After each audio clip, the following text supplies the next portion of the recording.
મારું નામ રાજુભાઈ ગોસાઈ છે। હું 2016 થી યુનિકમાં એજન્ટ છું। મારા આગળ જામનગરમાં સૌથી વધારે એસઆઈપીનું કામકાજ દર મંથલી હોય, સૌથી વધારે મેં એસઆઈપી કરી છે અને કરોડો રૂપિયાનું રોકાણ છે। પાકી ગયા ને વરો બબે વરો થઈ ગયા છે, પણ અમદાવાદ અઠવાડિયે ધક્કા ખાઈ જઈએ એટલે એમ કે કાલ પૈસા દઈ જઈએ, આજ પૈસા દઈ જઈએ, પૈસા ત્યાંથી આવતા નથી।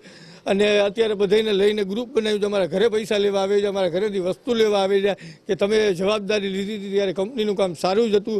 સિનિયરો ઘરે આવીને એજન્સી દઈ ગયા હતા, એને કીધું અમારી જવાબદારી। હવે અત્યારે સિનિયરો બધા એમ કહે છે કે ભાઈ અમે બેઠા જ છીએ, પણ કંપની આગળ અત્યારે ફંડ નથી, કંપની પોતાની મિલકતું જગ્યાઓ વેચીને દઈ દેશે, પણ વાર લાગશે, ટાઈમ રાખો।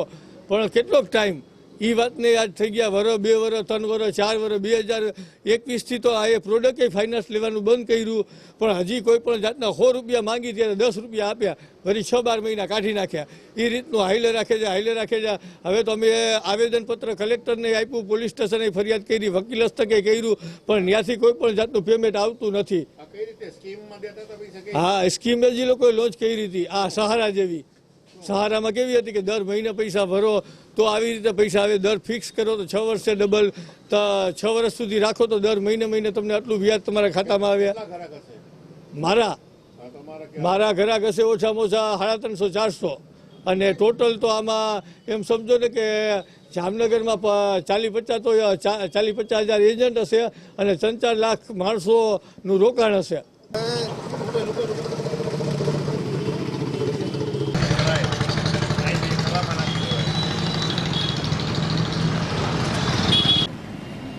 મારું નામ હિતેશભાઈ છે।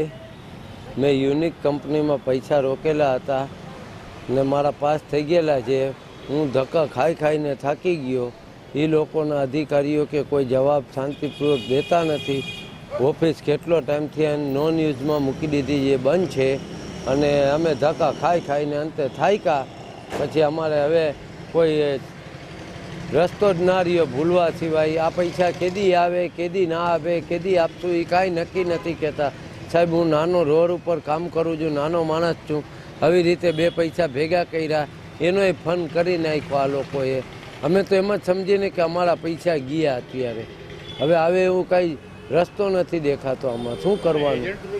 અને અમે એજન્ટ રાખ્યો હતો, એ લોકોએ એજન્ટ રાખ્યા હતા, દર મહિને આવતા પૈસા લેવા। અમે જમા કર્યા, વર્ષો કામ કરીને 2 પૈસા ભેગા કર્યા।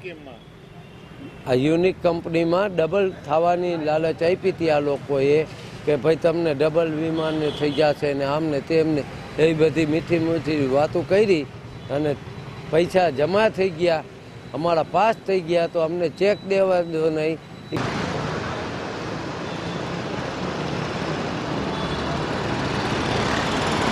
નામ પરમાર દેવેન્દ્ર વાલજીભાઈ છે। હું યુનિક કંપનીમાં એજન્ટ તરીકે કામ કરેલું છે। છેલ્લા 7 થી 8 વર્ષથી કામ કરેલું છે। મારા ઇન્વેસ્ટરના પૈસા મેં રોકેલા છે। આમાં ફિક્સ ડિપોઝિટ રિકરિંગ કરેલું છે, અને છેલ્લા 6 વર્ષથી મેં 40 થી 50 ડિપોઝિટ કરી ચૂકેલી છે। એને 2 વર્ષ થઈ ગયા છે। પોલિસી જમા કરી દીધી છે, એને પણ 2 વર્ષ થઈ ગયા। 6 વર્ષે ડબલ આપવાની સ્કીમ હતી અને 8 દિવસે પૈસા આપવાની વાત હતી, એને 2 વર્ષ થઈ ગયા, હજી કોઈ નથી। છેલ્લે મારા એક ડેટ ક્લેમ છે, નોમિની જે હપ્તા પોલિસીની ડેટ થઈ ગયું છે, એના પણ મેં એને કીધેલું કે ભાઈ આ વ્યક્તિ ડેટ થઈ ગયેલું છે, અને એ કંઈ વાંધો નહીં, 7 હપ્તા ભરી દો અને નોમિની નામે પૈસા ટ્રાન્સફર કરી દેશે। એને પણ 2 વર્ષ થઈ ગયા, ટ્રાન્સફર નથી થયા। અને હું પણ અમદાવાદ પર જઈ ચૂકેલો। અમદાવાદ અહીંયાના માલિક છે રાજકુમાર રાય સાહેબ, એને મળેલો, અહીંયા મને આખો દિવસ બેસાડી રાખેલો, અને હું એને કીધું 10 મિનિટ મને મળો, 10 મિનિટ મારે કામ છે, મારે પોલિસી બતાડી। મને 2 દિવસનું કીધેલું હતું, હું જાન્યુઆરીમાં લાસ્ટ ગયો હતો, અહીંયા 2 દિવસનું કીધેલું હતું। એવી રીતે ખૂબ ધક્કા ખવડાવે। લાસ્ટમાં આપણે ફોન કરીએ તો ફોન ન ઉપાડે, કોઈ પણ જાતનું અહીંયા સિનિયર કોઈ જવાબ નથી આપતા। અહીંયાના જે અમને